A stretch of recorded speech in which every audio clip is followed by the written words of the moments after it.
I sometimes feel like as well, like if I'm walking around an old place, I kind of see or feel colours, and then I use them in my drawings. Yeah, wow, that's so like auras. Yeah, actually. You never told me that before. No, that's cool. I've never told anyone that before. Oh, it's just I see colours. It's like I just sense colours, certain colours. Yeah. And I'll put them in my drawings. So I splash a bit of purple around when there is no purple, because I know that place is purple. Yeah. That's so interesting. It's weird, isn't it?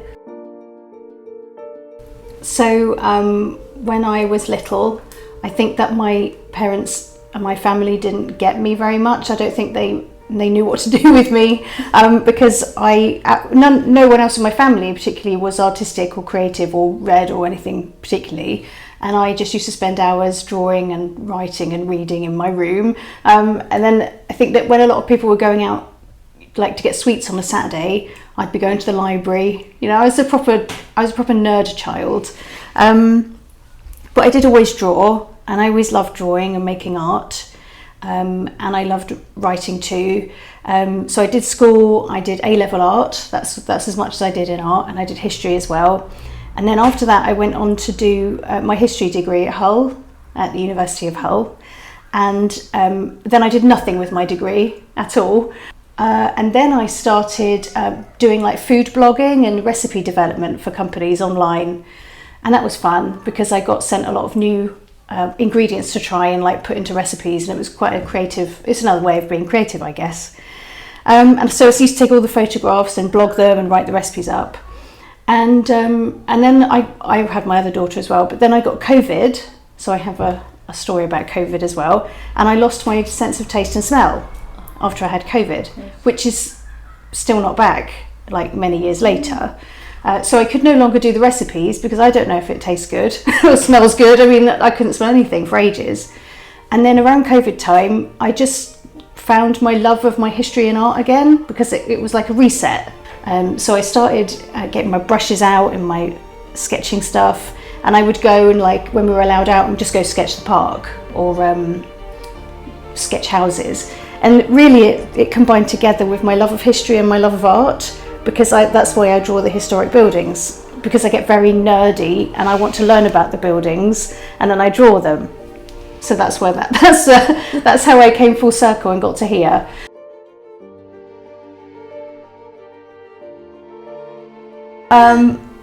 Yeah, the Venetian plaster tree. How tall was it?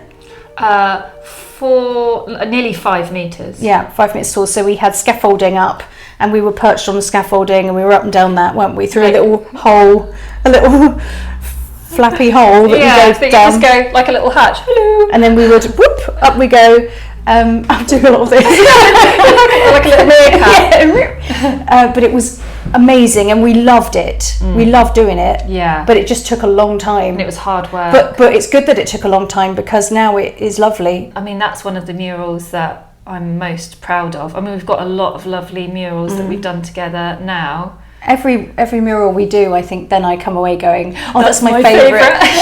and then we do another one and I go, oh, this is my favourite now. I think it's just the newest one. Yeah. So I get attached to it. And I think it comes across, like the last mural we did, didn't we? Our customer said it shows that love comes through into it. He said that it would make it more special to them, the fact that we put so much love into it and care, and we just really enjoyed doing it. It was lovely that he noticed that. It was lovely he noticed that. Not everyone notices how... Because we know that. I mean, we clearly love what we do, but like, I think that it's just like, there's the money, go and do your thing, I trust you, and that's really lovely. But when someone actually goes, I can see how much love is going in this, you go, yeah, that's actually lovely. Yeah, it really is. That was really nice. Also, I do writing. So my book was published in February. That was my first book, which is called Forgotten Women of the Wars of the Roses, about medieval women. And it's something in my dissertation I did when I was at university, was about women of Yorkshire and the different roles that women played back in the day. And I just, even then, I thought it was fascinating how you had like innkeepers and brewers and nuns and all these different women that were playing parts. And then as part of the book, the promotional side of the book, I wanted to do some portraits of the women that I researched. And so I included Joan Cannings, who was this wife in Bristol, the wife of a mayor and a merchant. I included Queen Anne Neville, who was the Queen of Richard III, and because not many people have really known about Anne Neville, and I thought it was important to put a face to a name for everybody to make her feel more realistic. And there was an amazing woman who was an archer back then, and there's this big legend around her that did she kill somebody like in revenge for her brother's death, and it's all going on.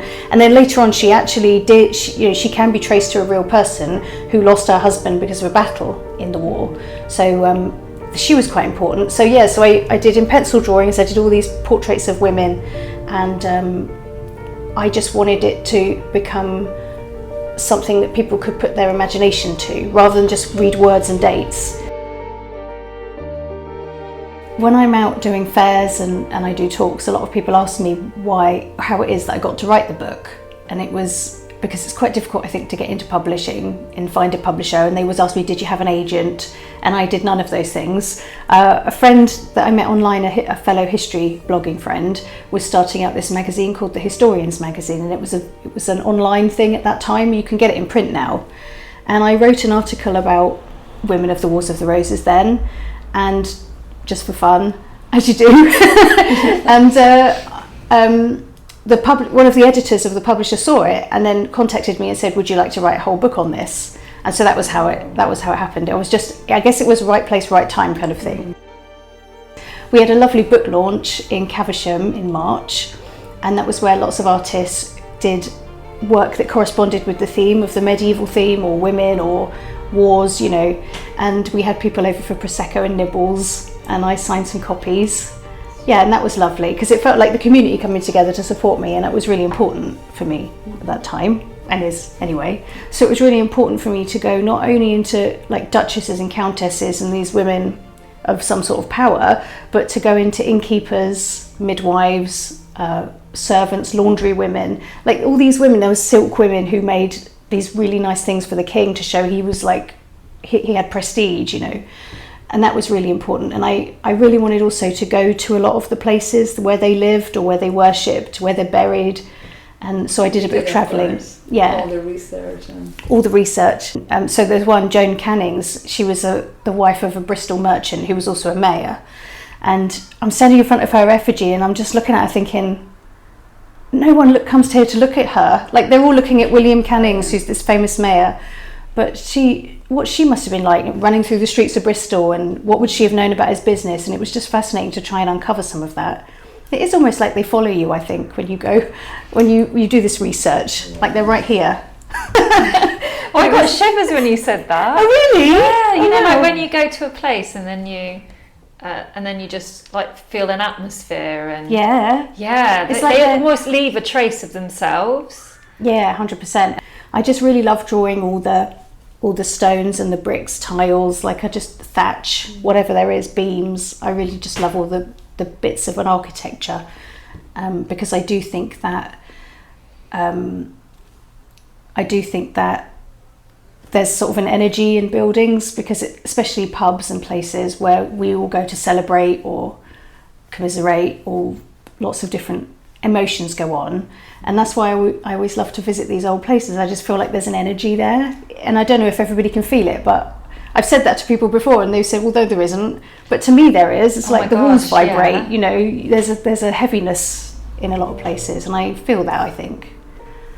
So when I go to a historic place, I love to touch the walls, and I touch doorknobs, and I touch, especially if it's an old ruined place, I just can't help it. I just need to feel, it's like I can feel the past, but I can't feel anything. I just need to touch it.